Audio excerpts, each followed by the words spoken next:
هنا يا حبايب قلبي بقى خلاص خلصنا الحواوشي. بسم الله ما شاء الله. طبعا دي مش كل الكميه، يعني دي تعتبر ايه، نص الكميه. تمام. وعملنا سلطه الطحينه كده يا حبايب قلبي، وجبنا بيك شيبسي بطعم الملح والخل.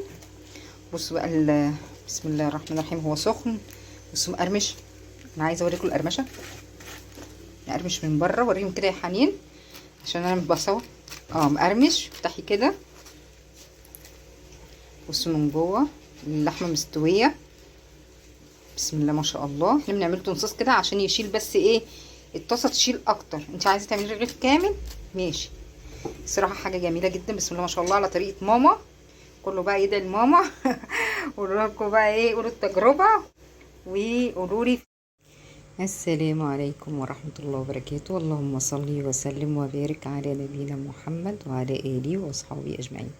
عاملين ايه من اخر فيديو، اخر وصفه؟ يا رب يكونوا جربتوها وتكون عجبتكم. النهارده معانا وصفه حلوه وهي الحواوشي، ولكن تسويته كله من فوق على النار على عين البوتاجاز على الطاسه. هنا عندنا حوالي نص كيلو بصل. تمام يا حبيب قلبي. وقدهم بالبص بالظبط. بالبص. وقدهم بالظبط لحمه. ماشي. يعني تحطي اللحمه قد البصل. هنا حد هيقول لي مثلا البصل كتير، لا احنا بنعمله بطريقه المحلات اللي بره بالظبط. وممكن يعني المحلات اللي بره كمان بيكونوا بيحطوا بصل اكتر من اللحمه، يعني بيكون مثلا بصل ودهن اكتر من اللحمه. تمام.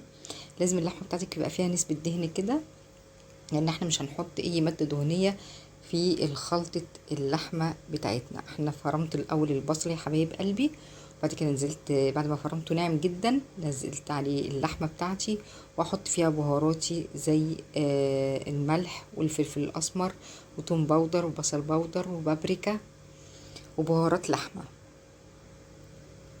تمام يا حبايب قلبي. ما احطش اي مواد دهنيه، علشان زي ما قلت لكم ان اللحمه فيها نسبه دهون، وكل ده طبعا بيسيح مع التسويه. كده برضو ارجع واديهم بقى لفه تانية في الكبه معايا. لو ما عندكيش كبه عادي بايدك بقى، بس يعني ايه هتاخد منك وقت شويه تدمجيها كويس. اهم حاجه يكون كله مندمج كده مع بعضه، والبصله ناعمه قوي واللحمه تتفرم ومع البهارات. كده انزلها بقى في طبق طبعا، لان طبعا مع الطحن الكتير تحسي ان الدهون ساحت واللحمه فكه معاكي كده زي ما انتم شايفين. فانا بحطها كده 10 دقايق او 5 دقايق في الفريزر. 5 دقايق في الفريزر، 10 دقايق في التلاجة. ريحيها بس كده تمسك مع بعضيها. تمام. انزل بقى كل الكميه. بسم الله ما شاء الله. هتعمل لي كميه محترمه جدا، لان كده هيعتبر معاكي كيلو. نص لحمه ونص نص لحمه مفرومه ونص بصل. هتعتبر ان انت معاكي كده كيلو. طبعا هنا ده عيش بلدي بتاع الافران، بقسمه كده بالنص. انت ممكن تعمليه رغيف عادي زي بتاع اللي بره، بس انا بعمله كده عشان اشيل اكبر كميه في التسويه في الطاسه. تمام.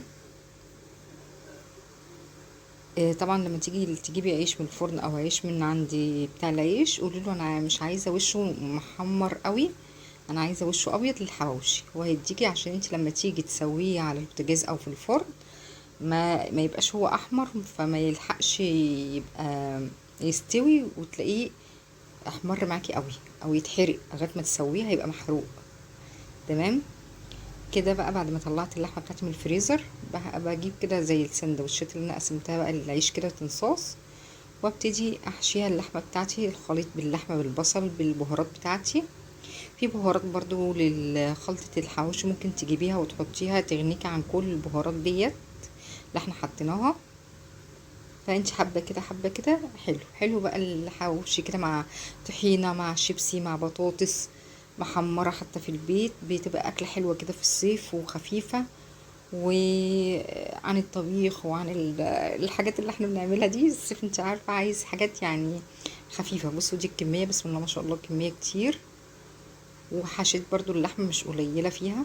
هنا عندي طاسه على النار حطيت فيها حبه زيت، وابتديت ان انا احط العيش بتاعي كده هو بتاع اللحمه. طبعا لو حطيت رغيف هياخد الطاسه لوحديها يعني رغيف، فانا لا بقسمه نصين كده.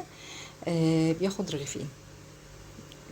اقعد اضغط عليه كده من الجناب من عليه كده زي ما انتم شايفين عشان ايه يستوي. انا اول وجه بخلي النار عاليه، تاني وجه بخلي النار هاديه، وببص على اللحمه بشوفها كده استوت من جوه ولا لا. تمام، من غير ما اغطيها.